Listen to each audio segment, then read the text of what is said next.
I worked for the British Foreign Office. I became a British ambassador. I was a British diplomat for 20 years.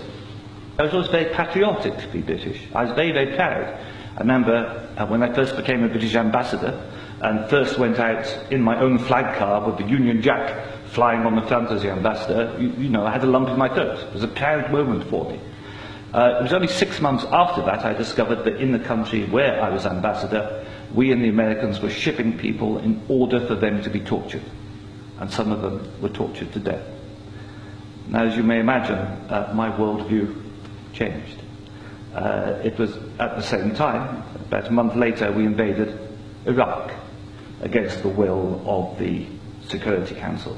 Not just without permission of the Security Council, but in the full knowledge that if it had gone to the Security Council, we would have been voted down. And I, as a British diplomat, saw all the internal memos that went through that decision. I know for certain, I used to be head of the FCO unit that monitored Iraqi weapons of mass destruction. And I know for certain, I can tell you, that they knew there weren't any. It wasn't a mistake, it was a lie. I think it is impossible to be proud of the United Kingdom. I think when we invaded Iraq, we did to the United Nations what Hitler and Mussolini did to the League of Nations. And I think what we've done since, where the truth is often much hidden in the bombing. If you look, Libya, disaster now, we bombed it. We killed 15,000 people when NATO bombed Sirte, something they never told you on the BBC. And did we make it better? No. I saw in Uzbekistan, I saw the gas contract signed by Enron and a company called Unocal, which George Bush Sr. was on the board, to dig out gas pipelines from Uzbekistan and Kazakhstan over Afghanistan down to the Indian Ocean. And that was actually what the Afghan war was about. They'd actually had talks with the Taliban and Unocal to see if the Taliban would provide pipeline security.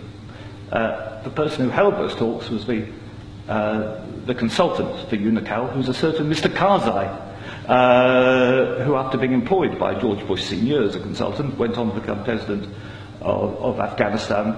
That was their plan B. The Taliban wouldn't do it, so they invaded. It usually, I've seen it on the inside, it's almost always about control of resources. It is every bit as corrupt as our first speaker. I'm sorry, I'm also terrible with names. You are absolutely right, Andrew. And I can tell you it's not an academic construct. The system stinks.